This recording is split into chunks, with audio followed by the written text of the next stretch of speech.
Parkour is a method of training using your body to overcome obstacles. Even though it looks just sort of random, it looks almost adrenaline junkie-ish.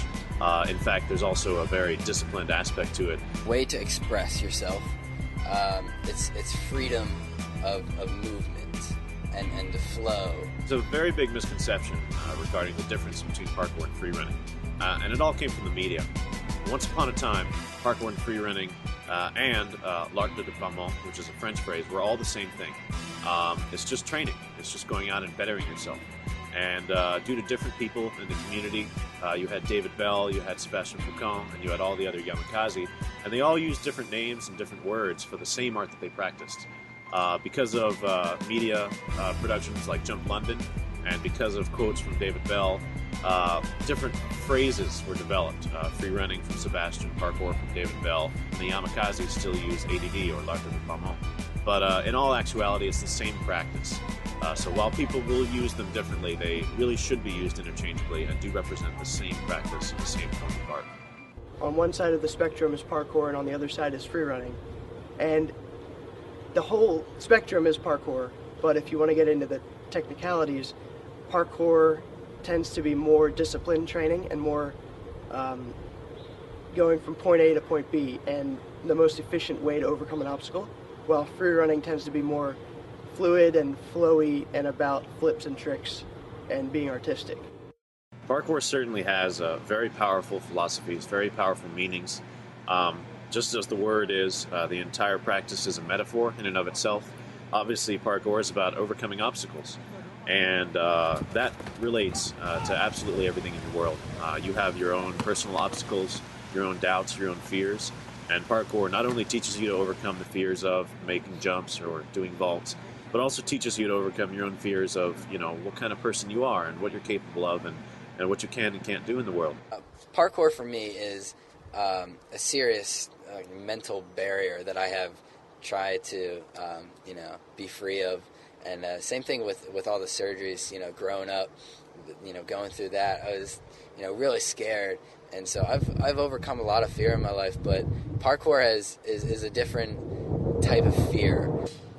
The doctors had diagnosed me with something called malformed Chiari, which is when the spine compresses on itself in the back of the neck, and it really stops really any movement from the waist down. So I wasn't really able to do just daily life things, and also when I was in gymnastics, they pulled me out of there. I wasn't able to do that anymore, and that was a big bummer for me. In 10th grade, I'd gotten an MRI just as another checkup years later, and we compared pictures from when I was, back in 4th grade to the one now when I was in 10th grade, and there was a significant difference. They put 2 titanium rods in me along with some screws, and I came out great after all 3 surgeries.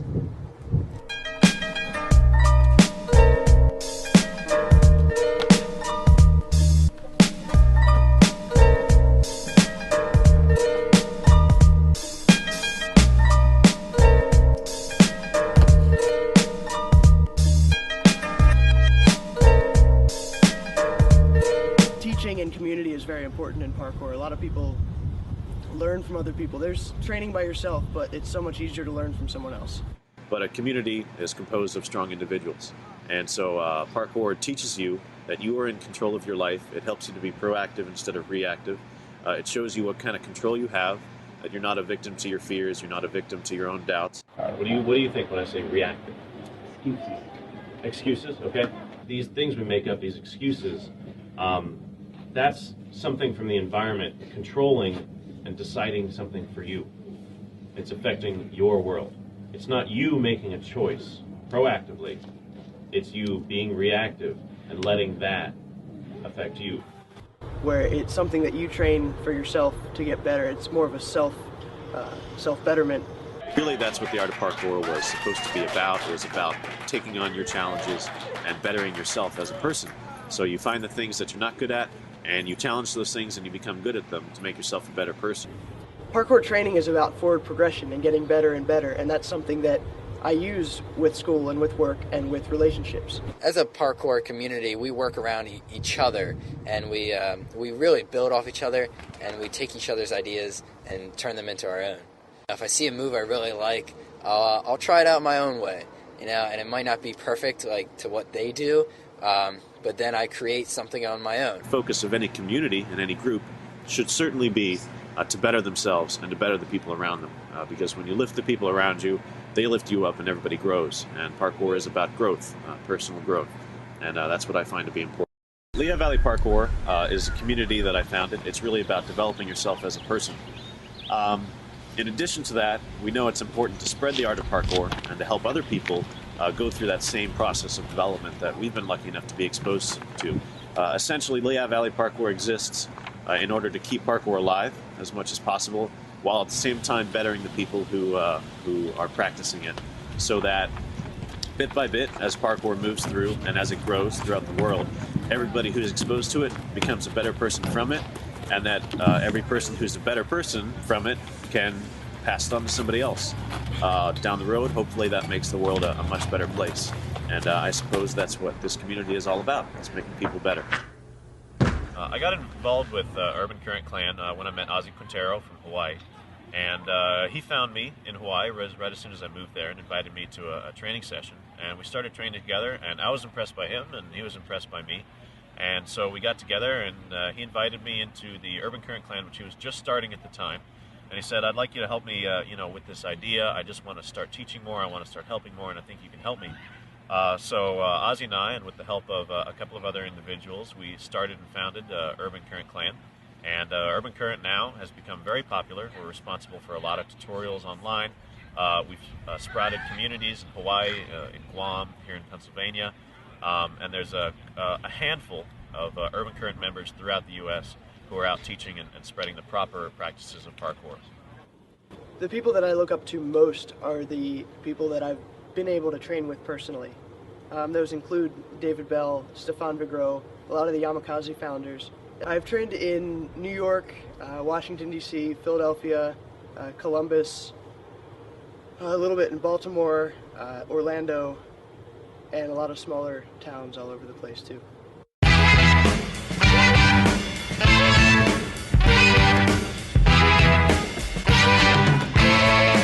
Some of the basic movements in parkour include running, jumping, climbing, and vaulting.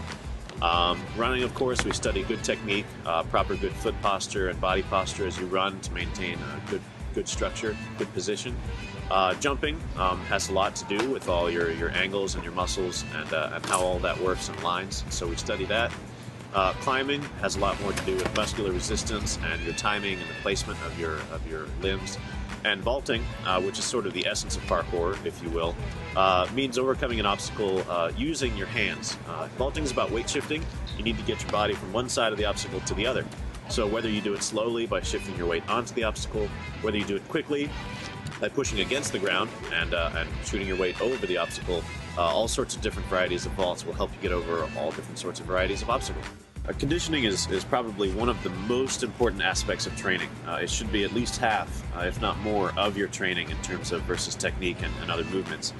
Conditioning prepares your body for the kind of activity it's going to do, and it also helps your performance.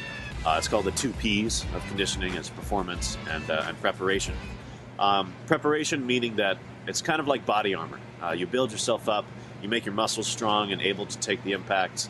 And by keeping it nice and healthy, of course, that will reflect onto your performance so that your movements look clean, all your landings and takeoffs are powerful. You find yourself capable of bigger jumps and better landings and more smooth movements. And so, without a doubt, conditioning has to be one of the most important and often neglected aspects of your training. We came up with a list of things that we call the parkour principles, and those are safety, progression, repetition, and control. So we use safety, progression, and repetition in order to gain control in our training. So with safety, that means looking at your environment, looking at the things that could hurt you, making sure that any surfaces you're using are safe, and that you understand how they feel, what the texture is, and if you can grip on them or not, as well as looking for unknown things that may come into the situation, whether it be cars or people or different situations like that. Progression is about slowly expanding step by step. So you start small and slowly work up. So if there's a certain jump you want to do, find a jump that's smaller that you know you can do that, and then slowly work up to the bigger jump. And repetition goes along with progression, and it's about doing something over and over again so that you know you can do it. If you go and you do something once, you may not be confident to do it again. But if you do something 100 times, then you know you can do it another time. And that all comes together, safety, progression, and repetition. They come together to form control, and that's what we want in our training. The biggest thing about safety is that if you get hurt, you can't train. So that's big motivation to not get hurt, because I love training, so I don't want to get hurt. When I train, I have to decide, is it worth doing something versus the injury, like the potential for injury when doing it. So anything I go to do, I need to look at that and say, do I want to do this? What are the risks? What could get hurt? Do I want to go through that injury process? If you do get injured, it's very important to take the time to recover from that. You don't want to allow an injury to control you for the rest of your life. If you would hurt your ankle and then continue to train on it and have pain for the rest of your life, that's going to affect you for a long time. I'd rather take a few weeks off, let it recover, and then be able to participate fully for the rest of my life. But sometimes risk is inherent, and small injuries are just part of it. That's the case in any sport, and I think that injury rate is actually pretty low in parkour. You think you can do a backflip on the trampoline? Don't go out in the grass and try it. It won't work. It's totally different, and you should really have a spotter and somebody there spotting you. And grass is nice, but it's not going to take the impact like a trampoline would. My brother's a carpenter, so I had him build little vault boxes and things I could use to train in my backyard, and little bars that I could jump across and different things. So it really started in my backyard, and then as I got older and better, I started moving out from there. One way we stay safe is simply a phrase called checking your surfaces. All the surfaces we deal with would include the concrete walls that you're on, the rails and how slippery they are, and of course the nature of your shoes or your hands. And so if you're doing something that might have some inherent risk, it's important to just kind of check your surfaces. And you check the rail, is it sturdy? Yes. And you check the concrete, is it strong? Is it going to fall apart? And of course your own shoes, are they wet? Do they have dust? Are your hands slippery? Just being aware of those things helps you to know where your body's at, where the environment's at, then you can combine them in a safe manner. Parkour at this point is part of my identity. It's part of who I am. It's something that allows me to express myself and express my personality. I like it a lot because it's unique from person to person, that no two people train the same and no two people have the same ability. Getting over all those surgeries, I was once almost ready to be in a wheelchair for the rest of my life. It's made me think that, there's nothing I can't do. I've come this far, and I've gotten through so much. I've battled cancer, I've been through it, I can do parkour. It's not impossible. The root of the word parkour comes from a French word which means path or way. And to me, that's what parkour is. It's my path, it's my way, it's my journey through all the obstacles in my life, and I do my best to overcome them. The integrity and the discipline that I've gained through parkour have really affected me in other ways in my life. I've been able to take what I've learned from parkour about taking things slow and making sure I'm doing things the right way. I've been able to apply that to other areas of my life. It's all about knowledge. It comes down to a basic idea of knowledge. Everybody is capable of incredible things. Everybody on this earth is incapable of incredible things. But it's because we don't know that we can do them that we don't do them. It's a matter of belief. It's a matter of willpower. And there's a fine line to be drawn between forcing yourself to do something because you think you can and doing something because you know you can.